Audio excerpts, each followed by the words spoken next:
Bonsoir à tous, aujourd'hui on se retrouve pour une toute nouvelle critique, La Demoiselle et le Dragon, ou en titre VO original, Damsel, ce qui est beaucoup plus simple. Bon, parlons du film.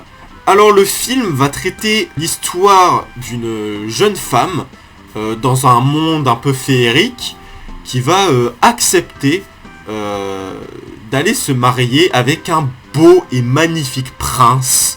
On est totalement dans un conte de fées au début du film, sauf que tout ça va s'avérer être un piège, et le personnage principal joué par Millie Bobby Brown, cette jeune princesse, va être jetée dans une grotte pour calmer un dragon, pour nourrir un dragon, si on veut, en gros. C'est un peu une sorte de secte, voilà, qu'ils envoient plusieurs princesses pour nourrir le dragon.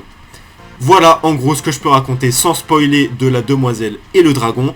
Donc qu'est-ce que j'en ai pensé? Déjà j'ai beaucoup aimé le côté anti-conte de fées.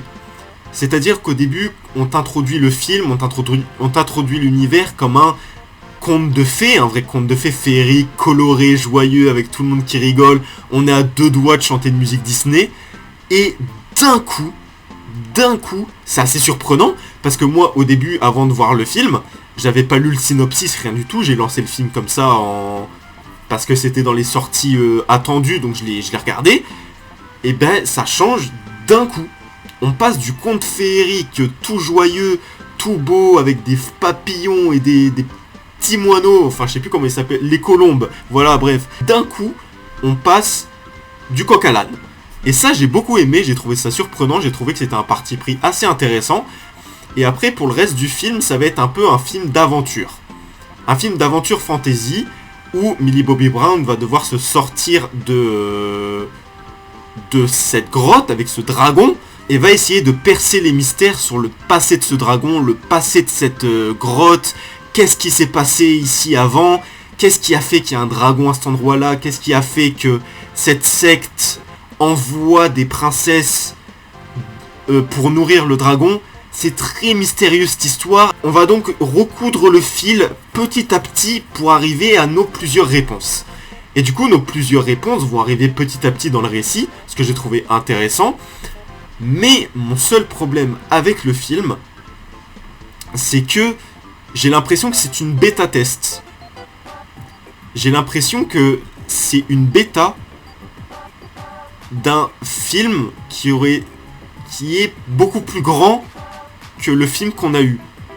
Parce que j'ai l'impression que le film La Demoiselle et le Dragon est beaucoup trop court, beaucoup trop vite expédié, on n'a pas le temps de s'attacher aux personnages, on n'a pas le temps de avoir peur pour eux quand il y a des trucs qui arrivent, tellement ça arrive d'un coup en fait, et tellement ça arrive trop rapidement. L'intro est trop rapide, l'introduction des personnages est trop rapide, l'introduction du dragon, du grand méchant, l'introduction de... Enfin, quand on apprend que la famille du prince beau et charmant est en fait une secte étrange qui envoie des jeunes femmes avec un dragon, et en fait c'est trop vite expédié.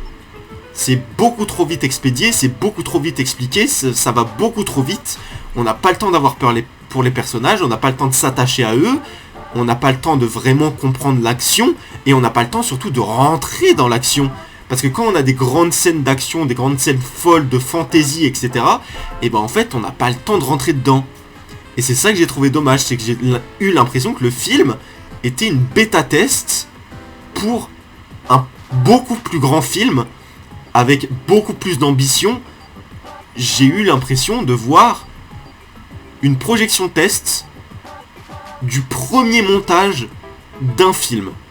C'est vraiment ce que j'ai eu l'impression de voir. J'ai eu l'impression de voir un film à la première étape de sa réalisation. C'est-à-dire le premier montage quoi, qu'on montre en projection test pour voir les réactions. C'est vraiment ce que j'ai eu l'impression de voir. Et ça m'a fait un sentiment assez bizarre.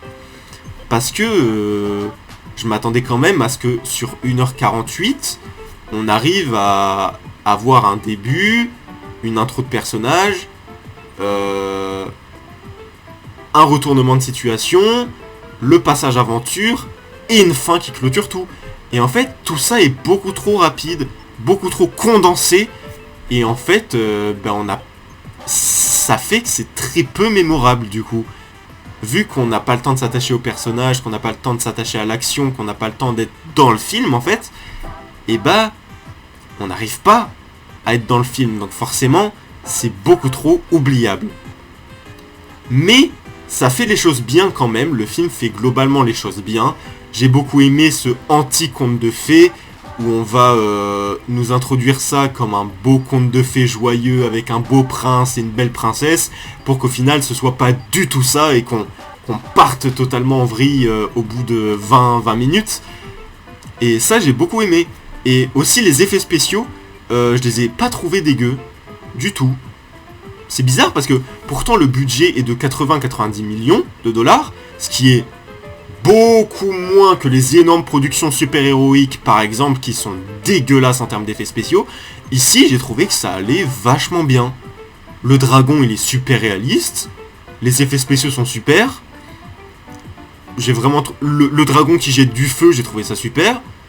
Les bébés dragons c'était bien. Franchement j'ai trouvé les effets spéciaux super efficaces et super... Franchement c'était pas mal. Et d'ailleurs, le film est réalisé par le réalisateur de 28 semaines plus tard. Voilà, c'est tout. C'est son seul film notable. Il est passé de 28 semaines plus tard à La Demoiselle et le Dragon, ça n'a rien à voir. Voilà, bref, c'est tout. Le film a de super bonnes idées. Pas spécialement de mise en scène, parce que la mise en scène reste très classique. Hein. Vraiment, c'est une mise en scène de film de fantasy d'action assez classique. Vraiment, il n'y a rien de mémorable en termes de plan, en termes de photographie. Pas spécialement. La grotte, elle est pas spécialement belle, mais en termes d'effets spéciaux, ça passe bien. Le côté anti-conte de fées, ça marche super bien. Le côté aventure marche plutôt bien. Donc en gros, je vous conseillerais à moitié La Demoiselle et le Dragon. Parce que ça m'a pas plus que ça. Je suis assez mitigé. Si je devrais mettre une note au film, pour vous dire plus précisément mon avis, je mettrais 6,5 sur 10. Ce qui est une note modeste. Voilà ce que j'en ai pensé pour La Demoiselle et le Dragon. N'hésitez pas à me dire ce que vous en avez pensé en commentaire et nous on se retrouve très bientôt pour une nouvelle critique. Ciao!